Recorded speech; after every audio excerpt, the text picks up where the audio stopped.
A YouTuber I follow, Connor Manning, did a video today called Deserving versus Entitlement. And I watched that video of his, I watch a lot of his videos, and I nodded along to it and I thought about it, and I really like what he said in that video. I'm going to link to it in the doobly-doo. Check out Connor Manning's video, Deserving versus Entitlement. I have nothing to say against it, but it made me think so much about these topics that I wanted to add on to it. So, in addition to my NaNoWriMo update, I'm going to add on to his video today. Happy Saturday, Paul Talkers.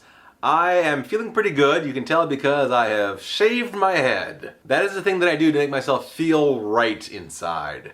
I shave my whole head. I don't know, we all have our things. I did have a full work day. I did write after work, and let's get right into that. My NaNoWriMo update is that today I wrote 1,337 words, which brings my total to 7,152 words. Still not great. Still not the horriblest. I hope to be writing a lot more on Saturday. Story progress-wise, all of the writing that I've done today has been about Braden exploring the capabilities of this magic laptop that she has. And it's pretty cool. Definitely some magic going on here. I'm excited to see what's going to happen next. I've already brought social media into the story because she's tweeting from her magical laptop. What a phrase to be able to say. What a world this is. So my thoughts, to continue Connor Manning's great topic of deserving versus entitlement. I thought I'd go over three things. First of all, what do those words mean? Second of all, what is the difference between actually being deserving or entitled versus thinking that you are deserving or entitled? And third, how does this apply to our YouTube community? First of all, what do they mean? As I interpret the definitions from the dictionary, deserving means you have done something for which you should get something. Entitled means you are something for which you should get something. One of them requires that you actually actively do something, and the other one doesn't require that you do anything at all. For example, if you take a job that has certain job duties and you execute those duties, then you deserve to get paid whatever the job told you that you're going to get paid. As for entitled, since I'm a U.S. citizen, I am entitled to my unalienable rights of life, liberty, and the pursuit of justice? Happiness? What is it?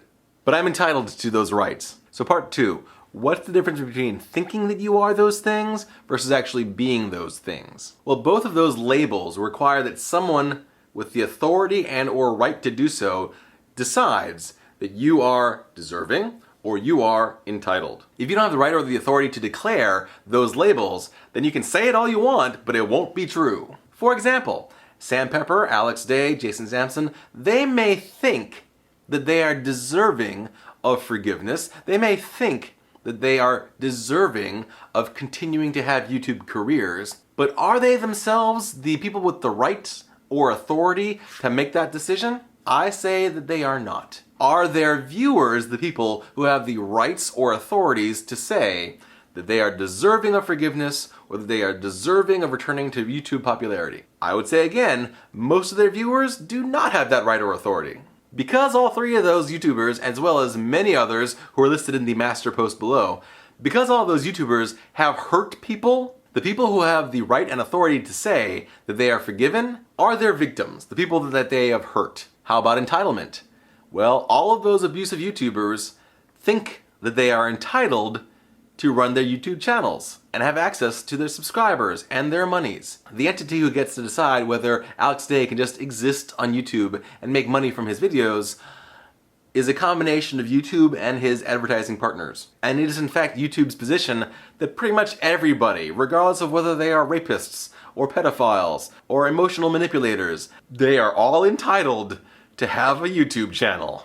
That is frustrating for me, but I don't have the authority or right to shut them down. So now let's move into the YouTube community at large.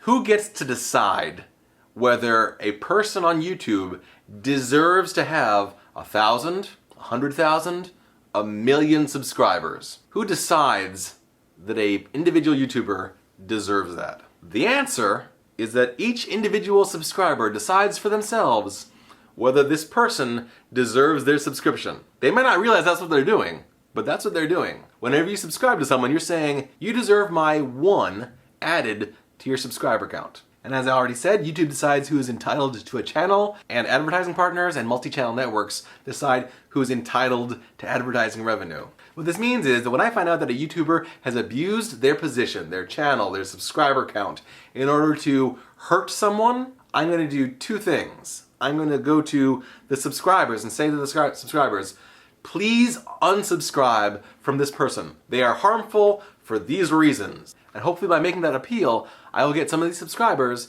to unsubscribe from these harmful people. Because they'll decide individually, this harmful YouTuber does not deserve my number added to their subscriber count.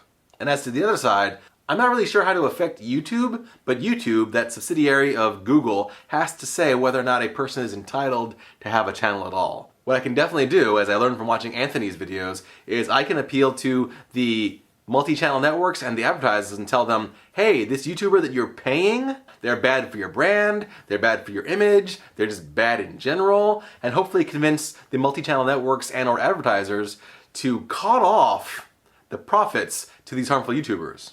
Because they're the ones who get to decide whether the YouTuber is entitled to make money from them. None of the stuff that I said right here contradicts anything that Connor said in his video. His video is excellent, you should definitely watch it. Again, the link for it is in the doobly-doo.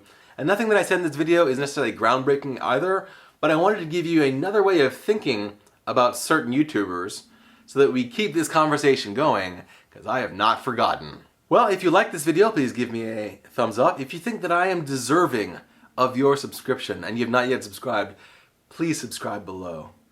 If you have any comments, questions, or suggestions, leave them for me. Tell me what you think. Did I interpret these words correctly? Did I apply them to the situation in a way that you hadn't thought of before? Let me know in the comments, I'm really curious. If nothing else, tell me something that matters to you because I want to know what matters to you. And before I go, I'm going to point out that above my head for this whole video has been a banner for my YWCA fundraiser. It is going on until just before Thanksgiving, and I wish that you would click through and watch the video there, maybe donate $1 or $2 if you can, because the YWCA helps over 500,000 women and children annually escape from and recover from domestic violence, sexual assault, sexual harassment, stalking, bad things. So YWCA does a great job, and I'm trying to raise them some money. Here in the outro card, you can click on the thumbnail over there to the right, and then it'll take you through to the fundraiser page. On that page, you'll also find my 1,000 subscribers thank you video that I made, because I am very thankful to all of my subscribers for thinking that I deserve your attention. That's it for this vlog. I'm anticipating in tomorrow's vlog I will tell you all about Big Hero 6. I hope it's awesome. As always, thanks for watching, and tomorrow will be even better.